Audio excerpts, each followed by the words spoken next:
y'all really need to check in on those middle classers, because I'm telling you, I just went to the grocery store.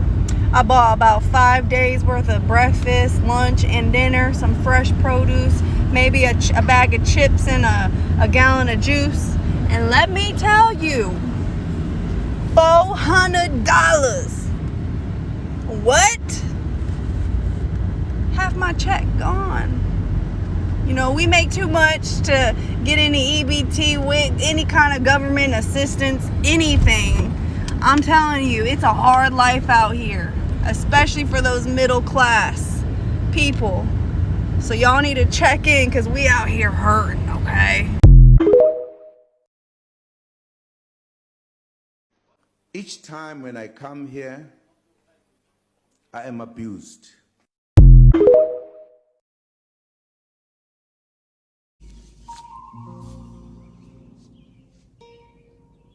What the fuck is this piece of shit? Like, do I have to get a fucking roommate and rent out my son's room and move him in my... I don't think too many people understand how serious this living situation shit is. I mean, people make jokes talking about eggs cost $12 a pop, but it's damn near no exaggeration. You used to be able to save money by buying groceries. That shit is not the case no more. Inflation is through the roof, man. Rent is $1,000 at least, but typically everybody rent is $1,100-1,200. At least where I'm from and where I'm at. And people think because they make enough money to actually pay their rent that they can afford to live alone. But that couldn't be further from the truth. Like, if you can pay everything, but you literally got $50, $100 left for the next week or 2 weeks, you're not making it. Like, you're not surviving. You're literally nostril level above water, like barely above float. And that means if anything goes wrong, a car go down, your kid gets sick, you get sick, anything happens, you're done for. Your life goes upside down. Like, it's tough. We can get into the politics of what happened and when and all that, but simply put, that old world is gone. Like, ever since 2019 when COVID hit, that old world is gone.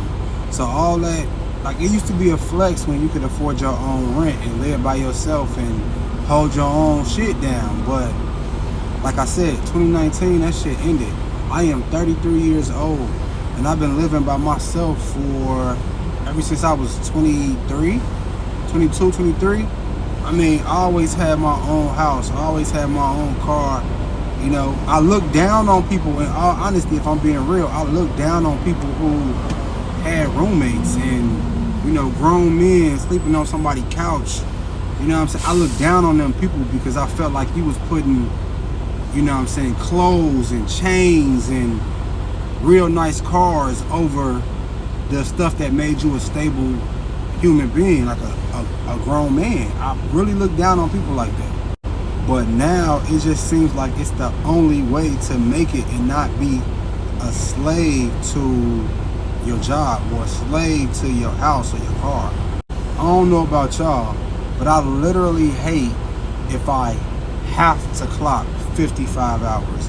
If I absolutely have to work all 5 or 6 days. I don't like that, man. I mean, I don't mind.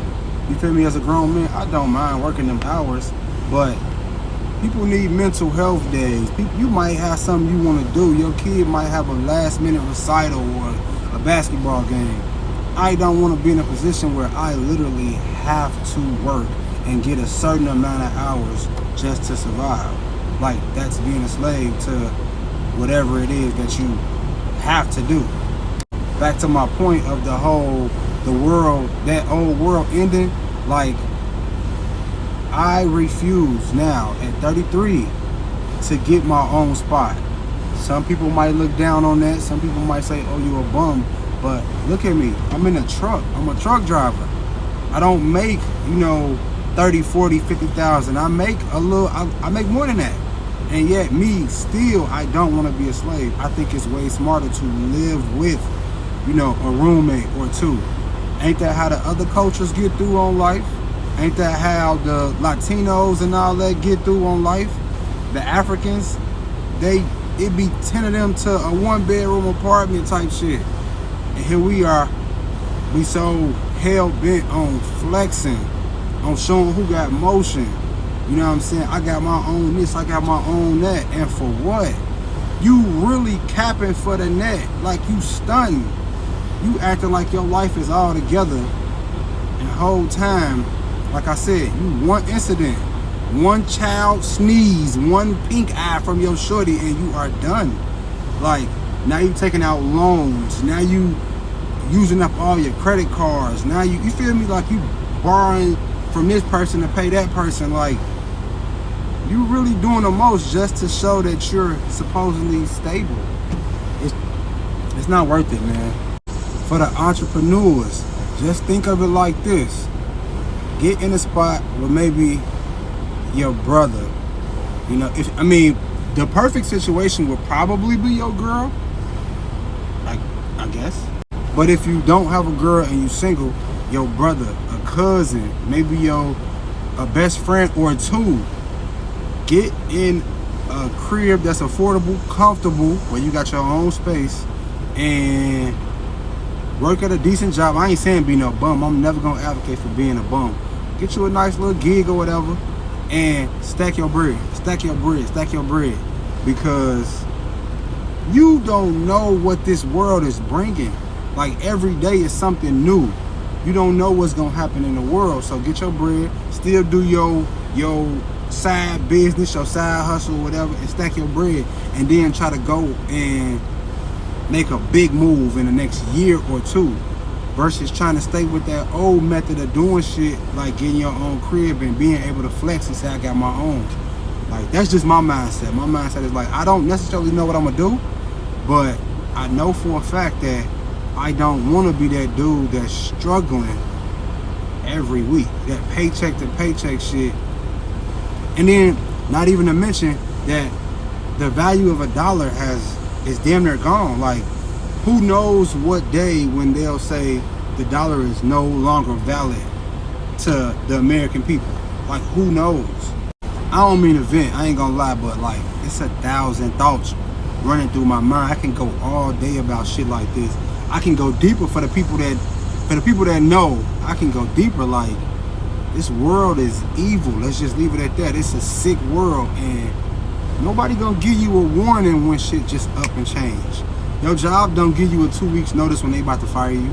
Your car don't let you know 2 weeks in advance, yo, I'm about to shut down. You feel me? Nobody gives you a warning, so you gotta prepare. As a grown adult, I feel like it's just in our best interest to prepare for tomorrow. And that's just kind of, I guess that's me venting in response to her venting. So, yeah.